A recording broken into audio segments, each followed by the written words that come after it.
بسم الله الرحمن الرحیم.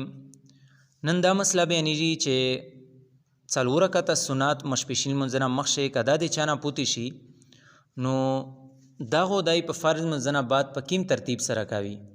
ټولنه اول خدا چې دا څلور رکعته سنت او دا ورسته چې کیم سنت دی دا د حضور صلی الله علیه وسلم مبارک سنت دی. دغه پرشول بالکل ندی پچار. صحیح مسلم او ترمذی شریف شه د حضور صلی الله علیه وسلم مبارک شه دا روایت موجود دی.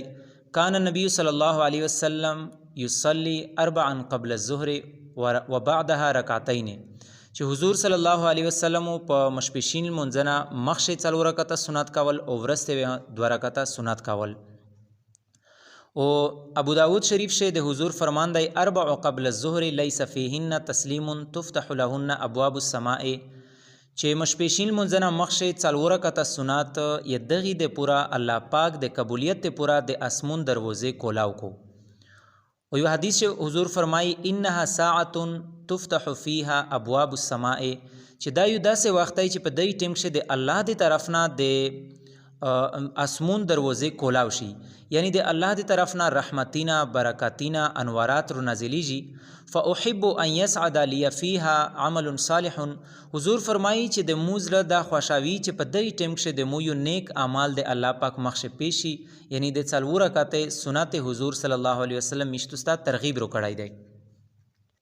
وس مسله دادو چې کده چانه دغه څلور رکعته سنت پوتی شي المختار تقدیم الثنتین علی الاربع. فقها فرمایي چې افضله طریقه بهتره طریقه دادو چې دغه څلور رکعته سنت ته بالکل په اخیری کې وکه هغه دوه رکعته سنت په خپل ځای باندې وکه په فرض منځنه بعد.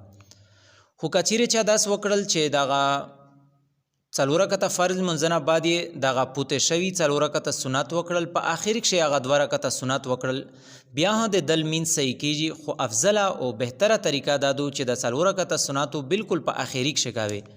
فقهاء فرمایي لأن الاربع فاتت عن الموضع المسنون چې دغه څلور رکعته اوالی چې کیم سنت دی دغه د خپل مسنون زوینه خو فوت شول پوت شول فلا تفوت الرکعتان ايضا عن موضعهما. بیا دا نه دو پچار چې سړی هغه دوه رکعته سنت چې کیم په فرض منځنه بعد هغه د خپل زوینه دای فوت کو، یعنی خپل زوینه دای وخزاوي پانا رو مخشه دای څلور رکعته سنت وکو نه دوه رکعته سنت په غزي بنه وکو په اخر شه بیا هغه پوت شوی څلور رکعته سنت وکو.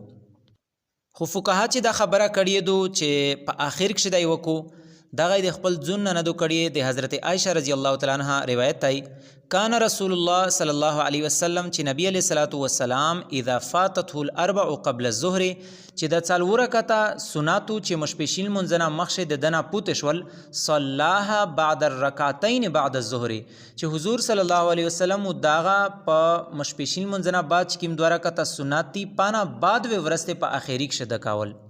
نو دا مسله مشتو سه زده کړه چې کیما افضله طریقه دو مشتو سو په هغه باندې عمل کوي. و آخر دعوانا ان الحمد لله رب العالمین.